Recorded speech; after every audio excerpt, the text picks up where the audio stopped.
Id-Deputat Prim Ministru Louis Grech iltaqa' ma' rappreżentanti tal-European Investment Bank li qed jiltaqgħu f'pajjiżna. Fost oħrajn magħhom iddiskuta investimenti maħsuba l Malta skont il-pjan ta' investiment Ewropew bit-tħejjijiet tal-proġett propost mill-Gvern Malti jinsabu fi stadju avvanzat. Fuq l-investiment Ewropej dak li huwa sejħ EFSI li huwa l-Juncker Plan. L-Juncker Plan qiegħed hemm biex jgħin lill-pajjiżi membri fi proġetti ta' infrastruttura kbira u aħna wasanna fil-stages finali fuq il-proġett li aħna qed nirrikmandaw li huwa l-breakwater ta' Marsamxett u barra dak iddiskutejna possibilità u potenzjal ta' proġetti oħrajn.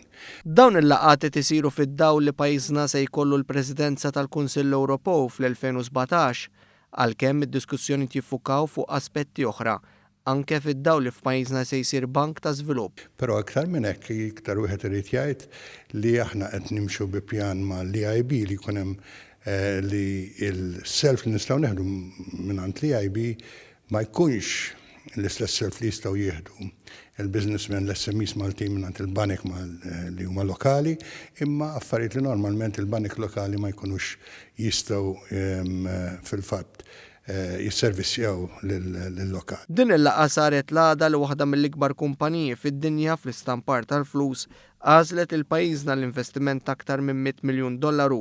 Fi kliemu d-Deputat Prim Ministru dan l-investiment juri l-konfidenza u l-fiduċja li kumpaniji barranin għandhom f'pajjiżna.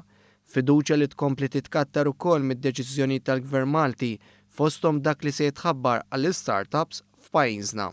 Għada ħajkonna wkoll ħanxandru parti mill-programm ta' inizjattiva li biex ngħinu l-SMEs Maltin da diġà konna minna xi ħaġa xi ftit ilu għada ħnerġgħu flimkien ma' Dr. Borċ jien ħankun qed nħabbru din l-inizjattiva. Ħanagħtu wkoll 50 miljun li diġà mill-Fondi Ewropew għas startups tal-ekonomija.